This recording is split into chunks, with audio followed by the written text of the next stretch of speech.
Breaking news betting online gaming app case iBomma Ravi అరెస్టుకు దారి చూపించింది.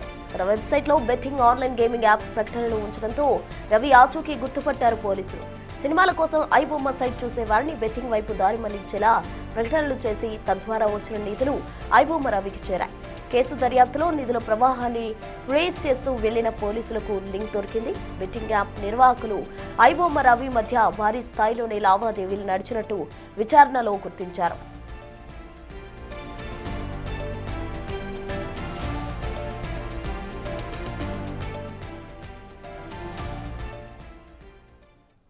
ఇమ్మడి రవికి సంబంధించి విచారణ సాగుతూ ఉంది. పూర్తి వివరాలు మా ప్రతినిధి సురేష్ లైవ్ లో అందిస్తారు. సురేష్, చెప్పండి. ఇమ్మడి రవిని ఇప్పటికే చంచల్గూడ జైలుకు తరలించడం జరిగింది. అటు కస్టడీకి ఇవ్వాలని పోలీసులు అడుగుతూ ఉన్నారు. మరోవైపు బెట్టింగ్ యాప్స్ నిర్వాహకులు అలాగే ఇమ్మడి రవి మధ్య భారీగా లావాదేవీలు జరిగినట్టు కూడా చెప్తున్నారు. ఆ డీటెయిల్స్ ఏంటి? అంటే ఐబొమ్మ సైట్ నిర్వహిస్తూనే ఐబొమ్మకు సంబంధించిన ఏవైతే కొత్త సినిమాలు రిలీజ్ అవుతాయో ఆ సినిమాలకు సంబంధించి క్షణాల్లో ఐబొమ్మ సైట్లో రవి పెడుతున్నట్టు పోలీసులు గుర్తించారు. అంతేకాకుండా ఆ సైట్లో బెట్టింగ్ యాప్లను ప్రమోషన్ చేసి పెద్ద ఎత్తున డబ్బులు సంపాదించినట్టు కూడా పోలీసులు గుర్తించడం జరిగింది. ఆ బెట్టింగ్ యాప్ లింక్ ద్వారానే రవిని పట్టుకోగలిగామని చెప్పేసి కూడా పోలీసులు చెప్తున్నారు. అయితే మొత్తం ఎప్పటి నుండి ఈ వ్యవహారం నడుస్తుంది, ఎన్ని లావాదేవీలు రవి చేశాడు, ఇంకా ఎవరెవరికి సంబంధాలు ఉన్నాయి, వాటికి సంబంధించి వివరాలు ఆరా తీస్తున్నారు. నిన్న అతన్ని అరెస్ట్ చేసి నిన్న సాయంత్రం మెజిస్ట్రేట్ ముందు హాజరుపరచడంతో 14 రోజుల పాటు రిమాండ్ విధించడం జరిగింది. ప్రస్తుతం చర్చల్గూడ జైల్లో రవి ఉన్నాడు. అయితే పోలీసులకి సవాల్ విసిరాడు, నన్ను పట్టుకోండి చూద్దాం మీకు చేతనైతే అని చెప్పేసి కూడా స్వయంగా అప్పటి కమిషనర్ సివి ఆనంద్కి డైరెక్ట్ మొబైల్కి మెసేజ్ చేయడం జరిగింది. ఆ మెసేజ్తోని పోలీసులు కూడా చాలా సీరియస్గా ఈ కేసు తీసుకొని సైబర్ క్రైమ్ డీసీపీ దారా కవిత నేతృత్వంలో ఒక ప్రత్యేక టీంని ఏర్పాటు చేయడం జరిగింది. ఈ నెట్వర్క్ అంతా కూడా ఐపీ అడ్రస్ ద్వారా మొత్తం విదేశాల నుండి రవి ఆపరేటింగ్ చేస్తున్నట్టు గుర్తించడం జరిగింది. అతను అరెస్ట్ చేసిన సమయంలో ఆయన అకౌంట్లో కూడా కోట్లాది అంటే 2.5 కోట్లకు పైగా నగదు గుర్తించినట్టు తెలుస్తుంది. వాటిని కూడా ఫ్రీజ్ చేశారు. అయితే రవితో పాటు ఇంకా ఎవరెవరు సంబంధించి అంటే హ్యాకింగ్ చేయడం, ఏదైతే శాటిలైట్ లింక్ ఉంటుందో థియేటర్లకి హెచ్డి ప్రింట్ శాటిలైట్ ద్వారా అందిస్తుంటారు కాబట్టి దాన్ని హ్యాక్ చేసి ఆ తర్వాత ఐబొమ్మలో అప్లోడ్ చేసినట్టు కూడా గుర్తించడం జరిగింది. ఇక్కడ ఐబొమ్మకు సంబంధించిన నిర్వాహకులకు సంబంధించి రవితో పాటు మరికొంతమంది ఎక్స్ వేదిక కూడా కొద్ది రోజుల క్రితం స్పందించారు. అంటే సినిమాలు అనేవి మధ్యతరగతి పేద ప్రజలకు అందుబాటులో లేకుండా పోయాయి. ఒక కుటుంబం సినిమాకి వెళ్ళాలంటే 4-5 వేల రూపాయలు ఖర్చు పెట్టుకోవాల్సిందే, జేబులు ఖాళీ చేసుకోవాల్సిన పరిస్థితులు ఏర్పడ్డాయి. కాబట్టి మేము ప్రేక్షకులకు ఉచితంగా ఐబొమ్మ ద్వారా సినిమా చూపించాలనే ప్రయత్నంలోనే ఇది చేశామని చెప్పేసి కూడా ఎక్స్ వేదిక కూడా చెప్పడం జరిగింది. కాబట్టి సినిమా నిర్మాతలు అడ్డగోలుగా టికెట్ల రేట్లు పెంచి ప్రేక్షకుల నడ్డి విడిచడంతోనే మేము ఈ విధంగా వ్యవహరించాల్సి వచ్చిందని చెప్పేసి కూడా చెప్పడం జరిగింది. కానీ ఈ పైరసీ వల్ల మొత్తం దేశవ్యాప్తంగా 22,000 కోట్లకు పైగా సినిమా రంగానికి నష్టం వాటిల్లింది అని చెప్తున్నారు. కానీ మధ్యతరగతి ప్రజలను ఎందుకు పట్టించుకోవట్లేదు? ఒక సినిమా రిలీజ్ అయినప్పుడు ప్రభుత్వాలు కూడా ఏదైతే డబ్బులు పెంచి టికెట్ల ధరలు పెంచి వసూలు చేసుకోవచ్చు అని జీవోలు తెచ్చి ఇవ్వడం, వాళ్ళు విచ్చలవిడిగా రేట్లు పెంచి ఒక కుటుంబం సినిమాకు వెళ్తే 2 నుంచి 3 వేల రూపాయలు ఖర్చు పెట్టుకోవాల్సిన పరిస్థితులు ఏర్పడ్డాయంటేనే పరిస్థితి ఏ విధంగా ఉందనే దానికి సంబంధించి ఈ వ్యవహారం అంతా నడిపామని చెప్పేసి గతంలో రవి అంటే ఐబొమ్మ నుంచి ఎక్స్ వేదికగా కూడా ఒక సమాచారం లీక్ చేశారు. కాబట్టి ప్రేక్షకులకి సంబంధించి అందుబాటులో సినిమా ఉంటే ఇలాంటి పైరసీలు జరగవు. ఖచ్చితంగా థియేటర్లోకి వెళ్ళి సినిమా చూడాలనే ప్రేక్షకులు కూడా కోరుకుంటారు. కానీ థియేటర్లోకి వెళ్ళే పరిస్థితి లేదు.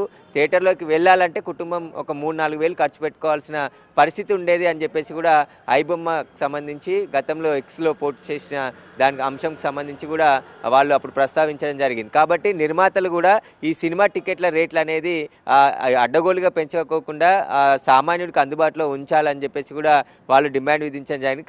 కాబట్టి ఇప్పుడు రవిని విచారిస్తే అనేక విషయాలు బయటకు వచ్చే అవకాశం కనబడుతుంది. అంటే ఆయన సినిమాలు ప్రేక్షకులకు ఉచితంగా అందించాలనే పేరుతోని బెట్టింగ్ యాప్లకు కూడా ప్రవేశించి బెట్టింగ్ యాప్లోని ఈ సైట్లో ప్రమోషన్ చేసి కోట్లాది రూపాయలు సంపాదించినట్టు కూడా పోలీసులు అనుమానిస్తున్నారు. కాబట్టి విదేశాలలో తిరుగుతూ తనకు ఎవరు పట్టుకోలేరు, తనని పట్టుకునే సాధ్యమే ఎవరికి లేదు అని చెప్పేసి కూడా ఆయన ప్రచారం చేసుకొని పోలీసులకి సవాల్ విసరడంతోనే పోలీసులు చాలా సీరియస్గా ఈ కేసును తీసుకొని రవిని అరెస్ట్ చేయడం జరిగింది. అతని సెల్ ఫోన్ నెట్వర్క్ కావచ్చు, అతను ఐపీ అడ్రస్లు ఏవేవి ఎక్స్ ఖాతాలు కావచ్చు, ఇప్పుడు బెట్టింగ్ యాప్ నుంచి జరిగిన లావాదేవీల ఆధారంగానే రవి సమాచారం పోలీసులకు రావడంతో అతన్ని అరెస్ట్ చేయడం జరిగింది.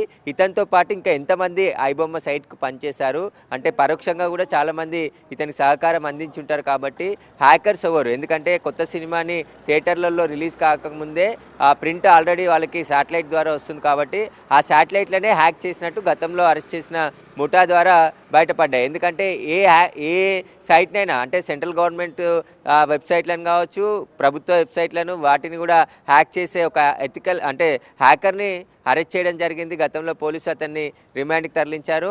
అతనితో పాటు పైరసీకి సంబంధించి ఐబొమ్మకు సంబంధించిన కొంతమందిని కూడా అరెస్ట్ చేశారు. కాబట్టి పైరసీ అనేది నేరం, ఎవరు కూడా పైరసీ సినిమాలు చూడొద్దు అని చెప్పేసి ఒకవైపు ప్రచారం చేస్తున్నారు. ఖచ్చితంగా ఇది ఇప్పుడు రవిని అరెస్ట్ చేశారు కాబట్టి ఐబొమ్మ సైట్ని ఇప్పుడు బ్లాక్ చేయడం జరిగింది.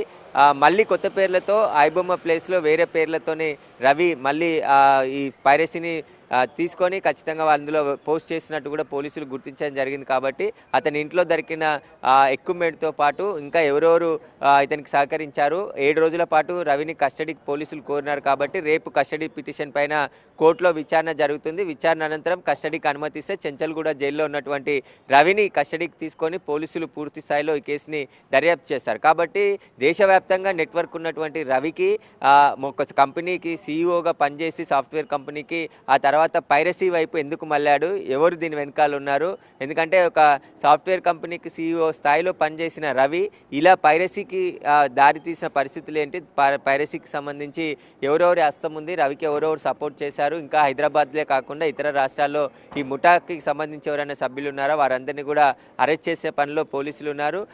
గతంలోనే చాలామందిని ఈ కేసులో అరెస్ట్ చేసి రిమాండ్కి తరలించారు. కాబట్టి ఆ సమాచారంతో ఇప్పుడు రవిని కస్టడీలో తీసుకొని విచారిస్తే మరిన్ని విషయాలు బయటకు వచ్చే అవకాశం కనబడుతుంది. ఈ కేసుని పోలీసులు కూడా సైబర్ క్రైమ్ పోలీసులు చాలా సీరియస్గా తీసుకొని ఇన్వెస్టిగేషన్ చేస్తున్నారు. సినిమా ఇండస్ట్రీ నుంచి గతంలో ఉన్నటువంటి కమిషనర్ని కూడా చిరంజీవితో పాటు నాగార్జున, వెంకటేష్, దిల్ రాజు, నిర్మాతలు వీళ్ళందరూ కూడా కలిసి పైరసీ భూతాన్ని పీకటి వేళ్లతో పీకి పారేయాలి అని చెప్పేసి కూడా వారు కోరడం జరిగింది. ఖచ్చితంగా ఎందుకంటే దీని మూలాల వరకు వెళ్ళి అరెస్ట్ చేయాలి. పైరసీని పట్టుకోవడం అనేది చాలా కష్టంతో కూడిన పని అని చెప్పేసి పోలీసులు భావించినప్పటికీ కూడా సినిమా ఇండస్ట్రీకి ఎదురవుతున్నటువంటి కష్టాలకు సంబంధించి వాటికి సంబంధించిన పూర్తిగా, ఎందుకంటే ఒక కొత్త సినిమా కోట్లాది రూపాయలు ఖర్చు పెట్టి సినిమా తీసినప్పుడు ఆ తర్వాత మళ్ళీ ఇలా ఒక్కటే రోజుకి పైరసీ రూపంలో వెబ్సైట్లలో రావడం, అది డౌన్లోడ్ చేసుకొని పబ్లిక్ చూడడంతో థియేటర్లకి రావట్లేదు, నిర్మాతలు నష్టపోతున్నారని చెప్పేసి కూడా సినిమా పరిశ్రమ మీద ఆధారపడి ఉన్నటువంటి కార్మికులందరూ కూడా పెద్ద ఎత్తున నష్టం జరిగే అవకాశం ఉంటుంది. కాబట్టి పోలీసులు సీరియస్గా తీసుకొని ఈ కేసుని దర్యాప్తు చేయాలని చెప్పేసి సినిమా ఇండస్ట్రీ నుంచి ఫిర్యాదులు అందడంతో పోలీసులు అయితే కేసును చాలా సీరియస్గా తీసుకొని ఇప్పుడున్నటువంటి ఐబొమ్మలో కీలక పాత్ర పోషించిన ఇమ్మిడి రవిని అరెస్ట్ చేసి రిమాండ్కి తరలించారు. రేపు కస్టడీకి అనుమతిస్తే ఖచ్చితంగా ఎల్లుండి రవిని కస్టడీకి తీసుకొని విచారిస్తే మరిన్ని విషయాలు బయటకు వచ్చే అవకాశం ఉంది. Right Suresh, thank you. మొత్తంగా ఈ కేసుకు సంబంధించి కూడా పోలీసులు విచారణ వేగవంతం చేశారు. మరోవైపు ఈ కేసు వెనుక పరోక్షంగా ఇంబడి రవితో పాటు ఇంకా ఎవరైనా ఉన్నారా, ఇందులో ఎవరెవరు ఇన్వాల్వ్ అయి ఉన్నారు, బెట్టింగ్ యాప్స్ కి సంబంధించి లావాదేవీలు ఎంత మేర జరగనున్నాయని సంబంధించి కూడా కస్టడీకి కోరబోతున్నారు. మరి రేపు విచారణ అనంతరం మరిన్ని అప్డేట్స్ మనకు అందే అవకాశం